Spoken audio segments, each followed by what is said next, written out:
সুরেলা কণ্ঠে মহান আল্লাহর পবিত্র কালাম উপস্থাপন, কোরআনের সুমধুর তিলাওয়াতে বিমোহিত দর্শক।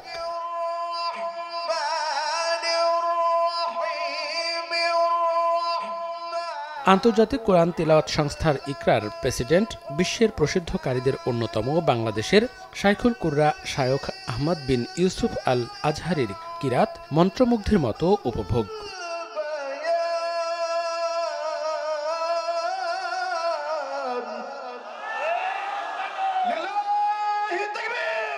কাওয়ালির সুরে মহান আল্লাহ ও তার রাসূলের গুণগান, হামদ ও নাতের মাধ্যমে ইসলামের সুমহান বাণী উপস্থাপন, দেশ বরেণ্য ইসলামী ভাবধারার শিল্পীদের পরিবেশনা, গান ও কৌতুকের মাধ্যমে তুলে ধরা হয় জুলাই আগস্টের ছাত্র জনতার বীরত্বগাথা ও স্বৈরাচার সরকারের নানা অনিয়ম ও অত্যাচারের চিত্র।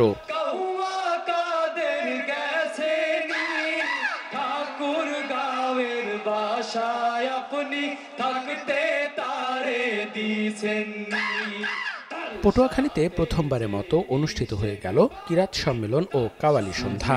অনুষ্ঠানে সাইমুম শিল্পী গোষ্ঠী সহ দেশের নামকরা কাওয়ালি শিল্পী ও অভিনেতাদের পরিবেশনা উপভোগ করেন দর্শক শ্রোতা। পটুয়াখালীবাসী আজ গর্বিত, আনন্দিত, উদ্বেলিত, কারণ সুস্থ ইসলামী চিন্তাধারার সংস্কৃতির যে বহিঃপ্রকাশ আজকে পটুয়াখালী ওয়েলফেয়ার ফাউন্ডেশনের মাধ্যমে তার বহিঃপ্রকাশ ঘটল। তারা ইসলামিক সংস্কৃতির সাথে থাকতে চায়, যারা মুসলমান বলে দাবি করে, আমার মনে হয় যে তাদের জন্য সবার জন্য একটা রহমত স্বরূপ এই অনুষ্ঠানটা। বিগত অনেক বছর পরে এরকম একটা আয়োজন দেখেই তো শুনেই আমরা মুগ্ধ, আসলে আর বলার ভাষা হারিয়ে ফেলেছে। আসলে অনেক বোনেরা কান্নাও করেছে ভিতরে। শায়খ আহমদ বিন ইউসুফ আল আজহারি, ওনার কোরআন তেলাওয়াত ইউটিউব চ্যানেল এবং টিভি চ্যানেলে আমি বহুতবার দেখেছি।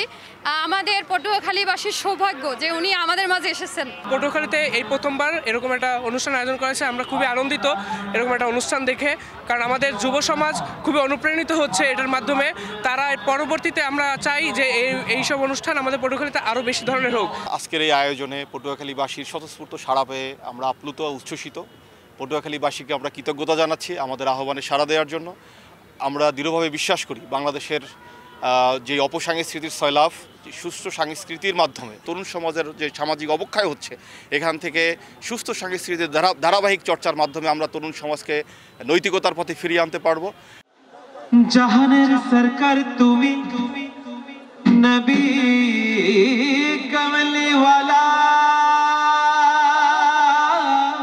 শুক্রবার জেলার কেন্দ্রীয় শহীদ মিনার চত্বরে কিরাত সম্মেলন ও কাওয়ালি সন্ধ্যার আয়োজক পটুয়াখালী ওয়েলফেয়ার ফাউন্ডেশন। সময় সংবাদ, পটুয়াখালী।